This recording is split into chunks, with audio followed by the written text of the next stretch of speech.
ദുരിതാശ്വാസ പ്രവർത്തനങ്ങൾക്കിടെ ശ്രീലങ്കൻ വ്യോമസേനയുടെ ഹെലികോപ്റ്റർ തകർന്നു വീണ പൈലറ്റ് മരിച്ചു. വ്യോമസേനയിൽ വിംഗ് കമാൻഡറായ നിർമ്മൽ സിയംഭാലയ പിതയ ആണ് മരിച്ചത്. ഹെലികോപ്റ്ററിൽ ഉണ്ടായിരുന്ന മറ്റ് വ്യോമസേനാ ഉദ്യോഗസ്ഥർ പരിക്കുകളോടെ രക്ഷപ്പെട്ടു. വെള്ളപ്പൊക്ക ബാധിത പ്രദേശങ്ങളിൽ അടിയന്തര പ്രതികരണ ദൗത്യങ്ങൾ നടത്തുന്നതിനിടെ ഹെലികോപ്റ്ററിന്റെ സാങ്കേതിക തകരാറുകൾ നേരിട്ടു. തുടർന്ന് അടിയന്തര ലാൻഡിംഗ് നടത്തുന്നതിനിടെ സമീപത്തുള്ള ജിൻ നദിയിലേക്ക് വീഴുകയായിരുന്നു. ശ്രീലങ്കൻ വ്യോമസേനയുടെ വെൽ 212 ഹെലികോപ്റ്ററാണ് തകർന്നു വീണത്.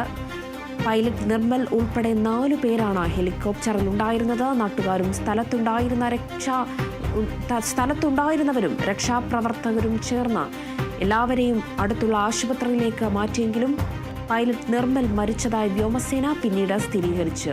മറ്റു 3 പേരും ചികിത്സയിലാണ്.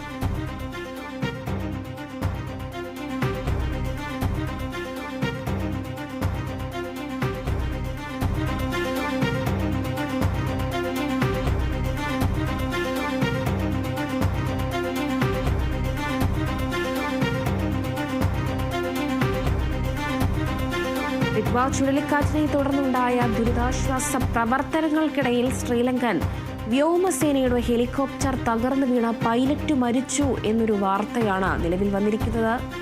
വ്യോമസേനയിലെ വിംഗ് കമാൻഡറായ നിർമ്മൽ സിയാംഭല പിതയ ആണ് മരിച്ചത്. ഹെലികോപ്റ്ററിൽ ഉണ്ടായിരുന്ന മറ്റ് വ്യോമസേന ഉദ്യോഗസ്ഥർ പരിക്കുകളോടെ ആശുപത്രിയിൽ ഇപ്പോൾ ഉണ്ട്. അവർക്ക് ഗുരുതര പരിക്കുകളുണ്ട്. എന്നാലും നിർമ്മലിന്റെ ജീവൻ, ഹെലികോപ്റ്റർ പൈലറ്റായ നിർമ്മലിന്റെ ജീവൻ രക്ഷിക്കാനായില്ല. വെള്ളപ്പൊക്ക ബാധിത പ്രദേശങ്ങളിൽ അടിയന്തര പ്രതികരണ ദൗത്യങ്ങൾ നടത്തുന്നതിനിടയിലാണ് ഹെലികോപ്റ്ററിന്റെ ചില സാങ്കേതിക തകരാറുകൾ കാരണം അടിയന്തര ലാൻഡിംഗ് നടത്തുന്നതിന് മുൻപാണ് ഒരു ജിൻ നദിയിലേക്ക് ഹെലികോപ്റ്റർ പതിച്ചത്. ശ്രീലങ്കൻ വ്യോമസേനയുടെ ബെൽ 212 ഹെലികോപ്റ്ററാണ് തകർന്നു വീണത്. ഉടൻ തന്നെ നാട്ടുകാരും രക്ഷാപ്രവർത്തകരും ചേർന്ന് എല്ലാവരെയും അടുത്തുള്ള ആശുപത്രികളിലേക്ക് എത്തിച്ചു. പക്ഷേ പൈലറ്റ് നിർമ്മലിനെ മരിച്ചതായിട്ടാണ് പിന്നീട് വ്യോമസേന സ്ഥിരീകരിച്ചത്. മറ്റു 3 പേരും ചികിത്സയിൽ തുടരുകയാണ്.